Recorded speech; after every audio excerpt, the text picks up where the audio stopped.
first thing that comes into your head when I say the Trojan horse? All right. Now thinking about that now, I think you probably think of the Trojan War. And I'm trying. When I say juice, what do you think of?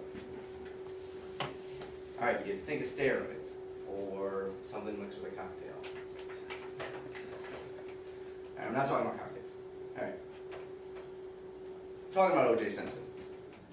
All right.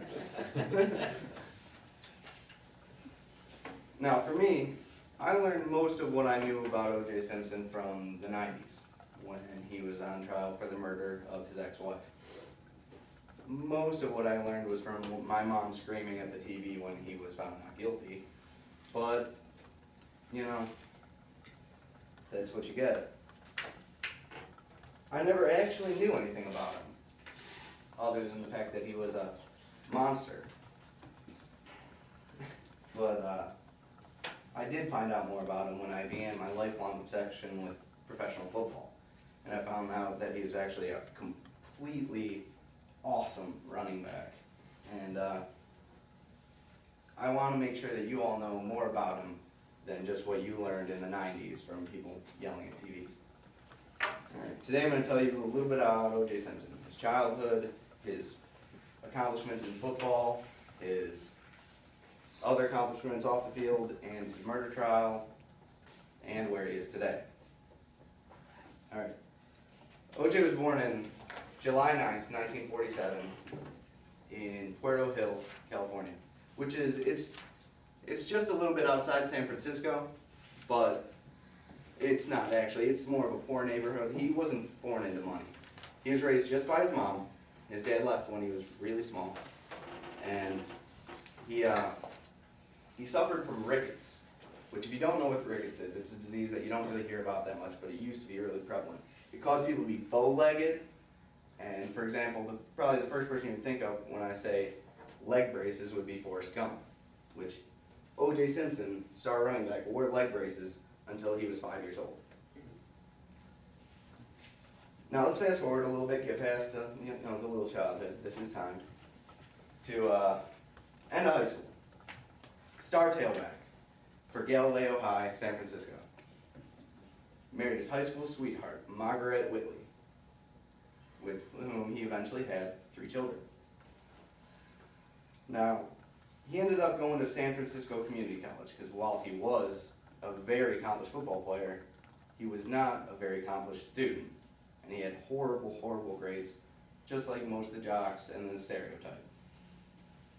But after 2 years, he managed to get into the University of South California, where he gained the nickname the Trojan Horse, because they are the Trojans.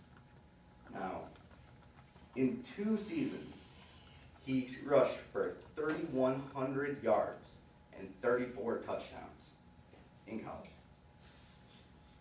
And because of this, he won the Heisman Trophy in 1968, in the biggest landslide in Heisman Trophy history, even till today. And this, of course, led to a very prominent career in the National Football League. 1969 draft, first overall pick, Buffalo Bills, O.J. Simpson.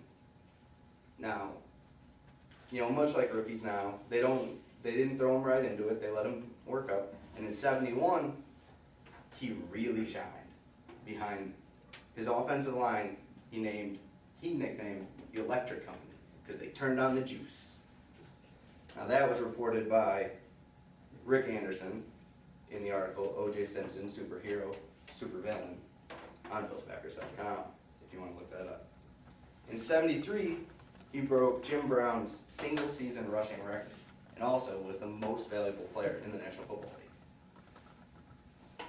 But after a few more seasons, in '79, he went right back home, got traded to the San Francisco 49ers.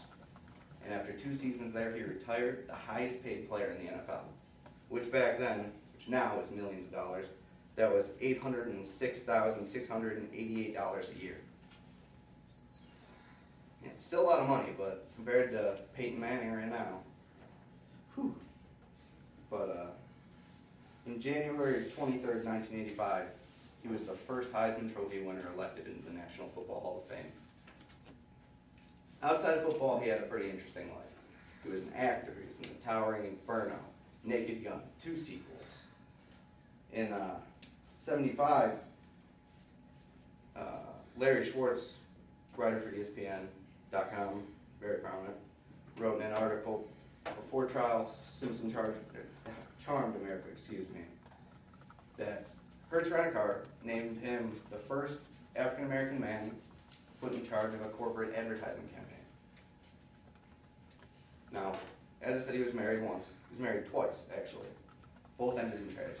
His first one ended after his daughter drowned in the backyard. His marriage didn't live past that. Second marriage, domestic violence. And then 2 years later, his ex-wife was murdered. Now, he got the blame for that. He got put on trial in '95, and that was what I was talking about earlier. He ruled the media networks. But, and you got that Johnny Cochran, if the glove don't fit, you must acquit. We all still use to this day. But 9 months later, he was found not guilty, which is contested to this day, but that is what happened. Now, life outside that didn't go great. He still had legal problems, lots of them. But his most prominent legal problem brought him to where he is today, which would be Lovelock Correctional Institution in Nevada. He got there because he robbed a hotel room with 2 memorabilia dealers, saying that he was robbing them to get back stuff they'd stolen from him. But the courts obviously didn't see it that way. Now, the first chapter in this book is entitled The Luckiest Guy in the World. This is his book that he wrote, If I Did It, which the Goldman family actually published to get some reparations back from the civil suit he lost for the wrongful death of their son. But, excuse me. I want you to just think about that. The first chapter in this book is entitled The Luckiest Guy in the World. But I bet from the inside of that cold jail cell right now, he's not thinking that he's very lucky. That's it. Done.